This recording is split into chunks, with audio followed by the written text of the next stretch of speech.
During my first year as a film student, I lost my mentor, my grandfather, Yuda Farzan Kashani, the first person who believed in me and encouraged me to become a writer.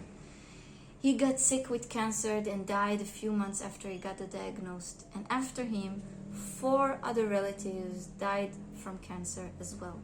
You could say that in this first year of film studies, I spent a lot of times in funeral homes. And as a screenwriter and a creator, I decided that their endings are not acceptable.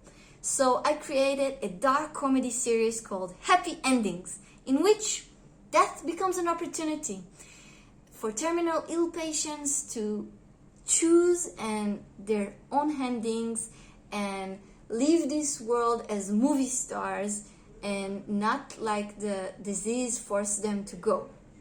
The person who makes this all happen is Elle, a 26-year-old director who begins the series as a failing one.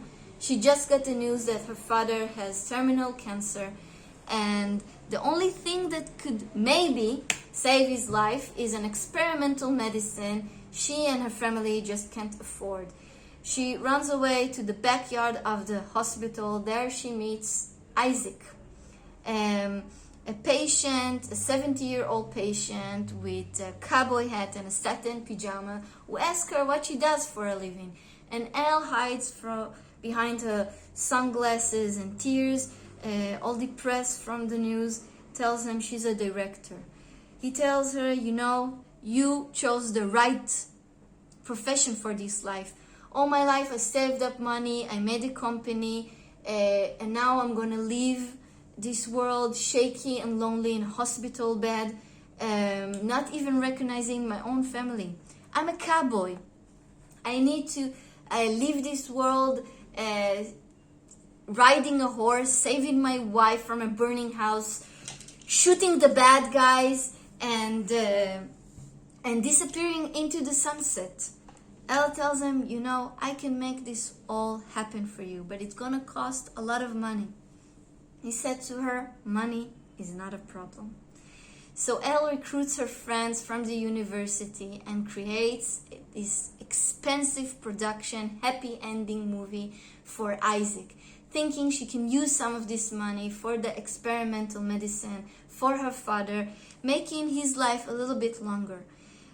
But then she succeeds much more than she thinks, and more requests for happy ending movie comes, and before she knows it, she directs more and more happy endings for customers, making a lot of money and keep buying this experimental medicine. But as the series goes on, we understand that the drug doesn't work, and Elle is just using those happy ending productions for total strangers to avoid the bad, sad end of the person she loves most. So each episode we see a different happy ending production for a different customer, and each time the production conflict with her personal life. If it's the boyfriend, a failing actor who tries to ride her success, or the sister that the burden of taking care of their father is on her shoulders, or the crew that thinks they are filming a Hollywood movie, not understanding that they have a deadline and it's death itself. On the other hand, we have the productions that are fun, extreme, weird. It could be someone who is experimenting for the first time in gay party life, or a girl who wants to kiss the hottest guy in school. The customers, the crew, understand that when death looks you in the eye, you're really alive. They experiment with drugs, they fool around, they drink, they break the law, but still Elle has to decide if she is